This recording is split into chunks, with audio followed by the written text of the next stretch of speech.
Hello future CPAs, welcome back to the channel where we help you transform complicated reg concepts into clear and actionable concepts that are going to help you to crush your CPA exam. Today we're diving into some of the most heavily tested reg concepts through a 10 MCQ reg test.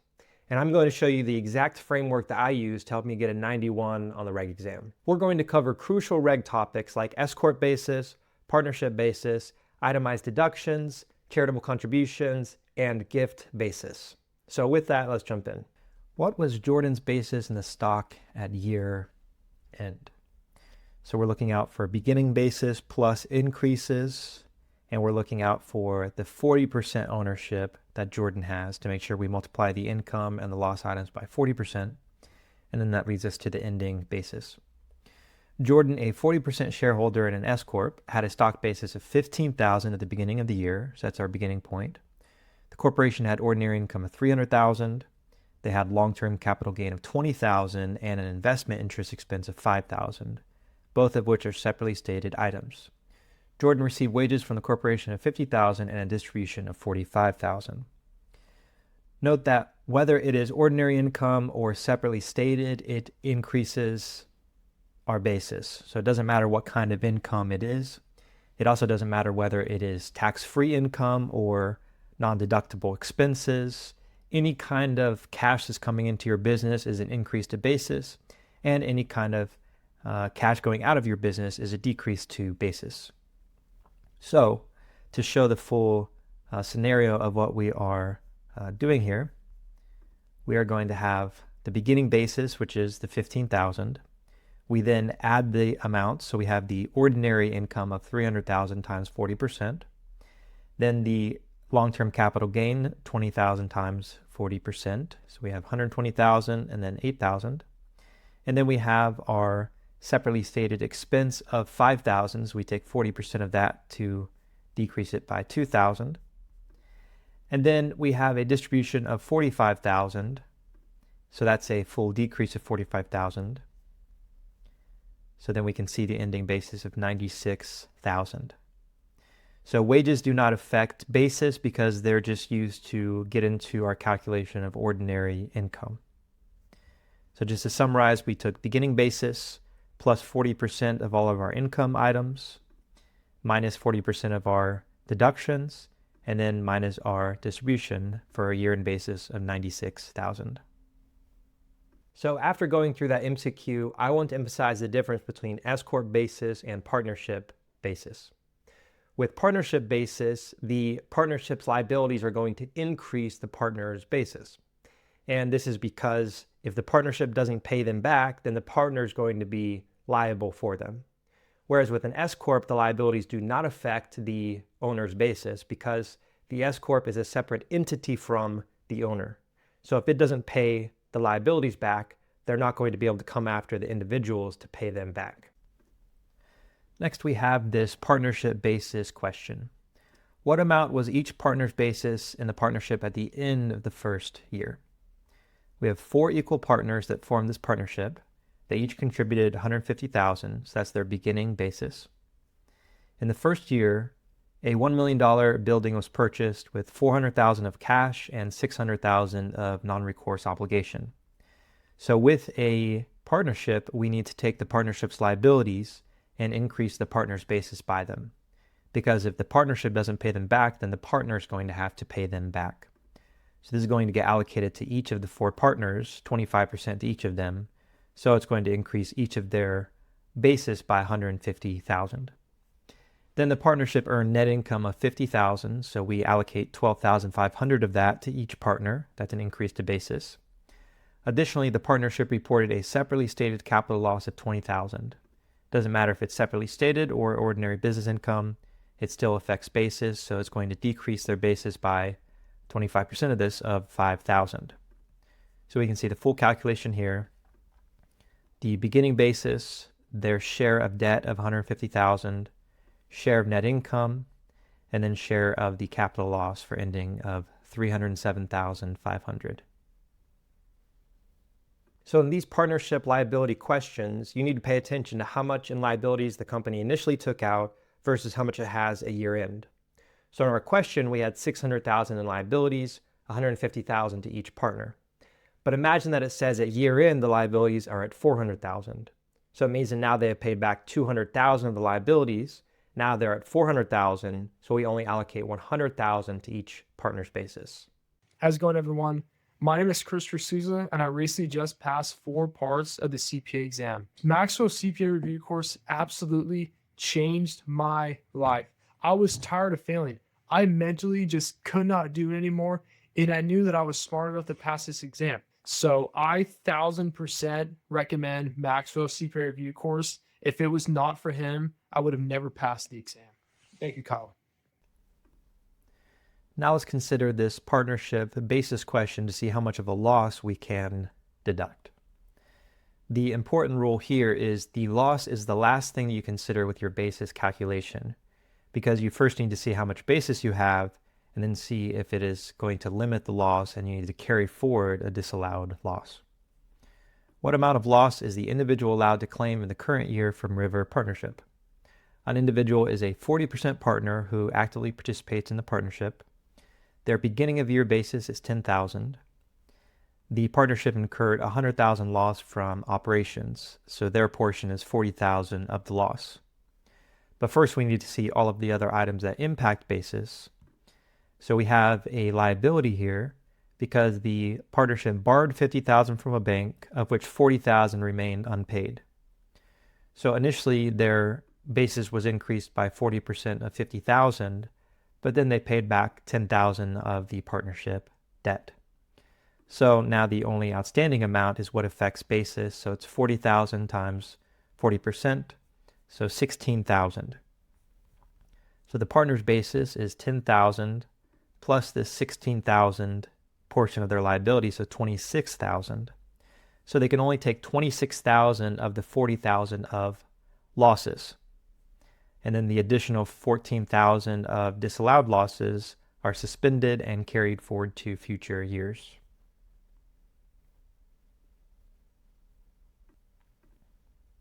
Now let's solve this question for itemized deductions.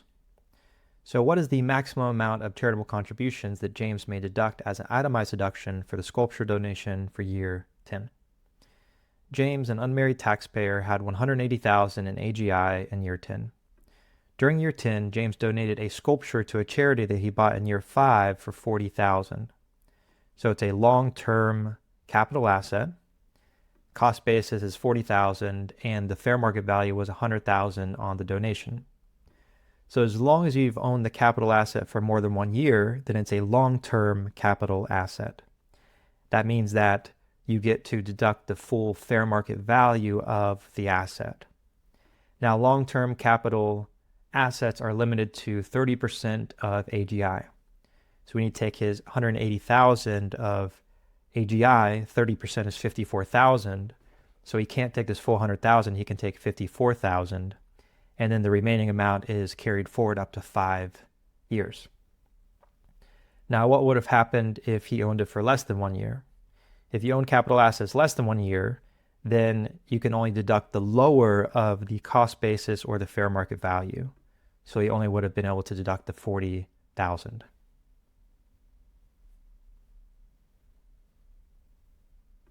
So now I want to emphasize the 3 categories of charitable contributions. For each one of these, if you contribute more than your percentage of AGI, you simply carry forward the deduction up to 5 years going forward. So first we have cash contributions. It's simply 60% of AGI, that's your limitation. And then we have long-term capital gain property. So these are assets that if you sold them, you'd have a long-term gain, meaning that you held them for more than 1 year. So if you have stock that you contribute to a not-for-profit and you held it for more than 1 year, you're limited to 30% of AGI, but you get to contribute it at its fair market value. Whereas if you have capital assets that you hold for less than 1 year, these are considered ordinary income property. So you're allowed to have up to 50%, but your deduction is worse because you have to take the lesser of the fair market value or the cost basis. So it's much better to wait more than a year to contribute long-term capital assets since you get to contribute them at their fair market value. Next, we have the medical expenses for itemized deductions. What is the total amount of Taylor's tax-deductible medical expenses before the AGI limitation? The main idea is that if you have a necessary expense or if something's prescribed by a doctor, then you can deduct it. So let's see these following expenses. Doctor fees, $6,000, those are deductible. Prescription glasses, deductible. Elective cosmetic surgery of $8,000. Anything that you're just simply making a choice to do, it's not required by a doctor, is not going to be deductible. And then premium on life insurance policy. The only kind of premium you can deduct is your premium on your health insurance, but no other premiums. So all we have here is the $6,000 doctor fees and $400 of prescription glasses.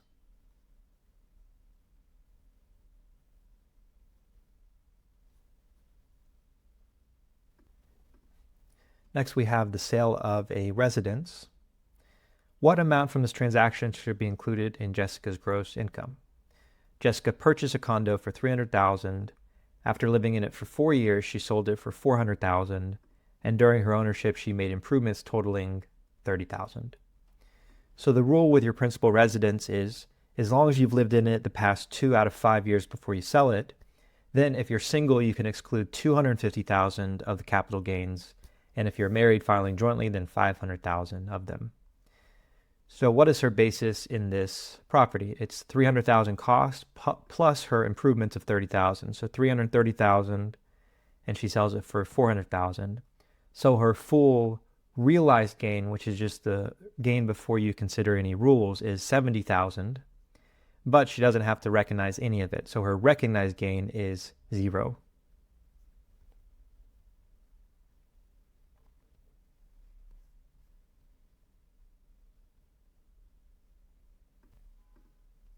Now we have the gift of an asset, and we need to see whether the fair market value was higher than the cost basis or lower at the date of giving it. So the question asks, what amount of gain should be reported on the sale? Raven received the painting as a gift with a fair market value of $12,000 at the time of the gift, and the painting was purchased for $15,000. So it is worth less than the original cost, and this means we need to use the dual basis. So our gain or loss is going to depend on how much we later sell it for. If we sell it for between the $12,000 and $15,000, then we have no gain or loss, which is the case here. If we were to sell it for above the basis of $15,000, we would use $15,000 for the gain calculation. And if we sold it for less than $12,000, we would use the fair market value for the calculation. So it all depends on how much you eventually sell it for.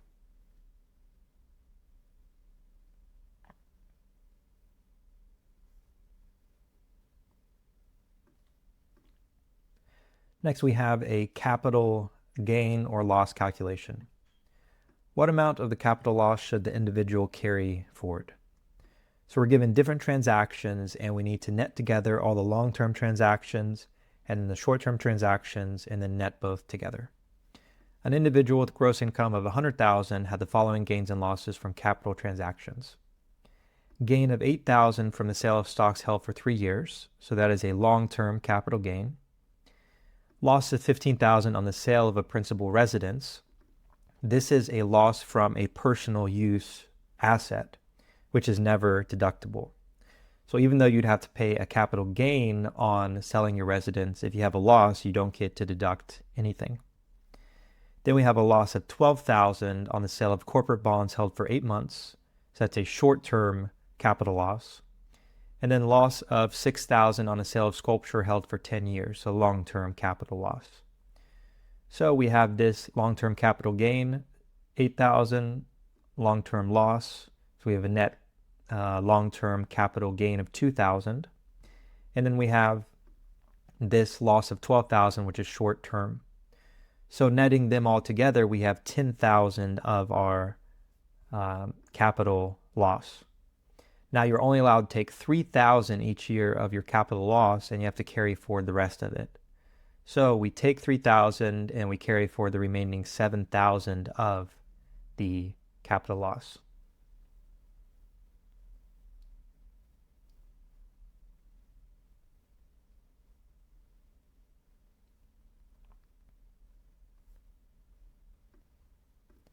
Now we have a depreciation question. What was Kelly's maker's deduction for the commercial building in year 1? On March 1st, Kelly purchased and placed into service a commercial building costing $500,000, including $50,000 for land. So real property, a commercial building or rental property, is going to be depreciated under the mid-month convention, meaning that regardless of when we buy it, we're going to count it as of the middle of that month. So this first year, it's considered as of March 15th. So we have 9.5 months in the first year that we are depreciating it. Now the amount of the depreciable base is $450,000 because $50,000 of this was for land, which is not depreciated. And the number of years for commercial building is 39 years. So in other words, we have $450,000 of the depreciable base divided by 39 to get the yearly depreciation, which is around $11,538. And then we multiply that by 9.5 over 12 to get the first year's depreciation. And so this is our first year of depreciation.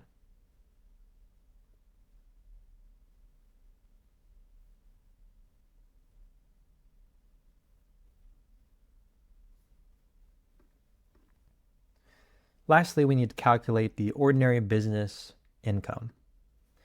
LMN Partnership reported the following results for the year. Gross sales of $1.5 million, that's just a part of ordinary business income.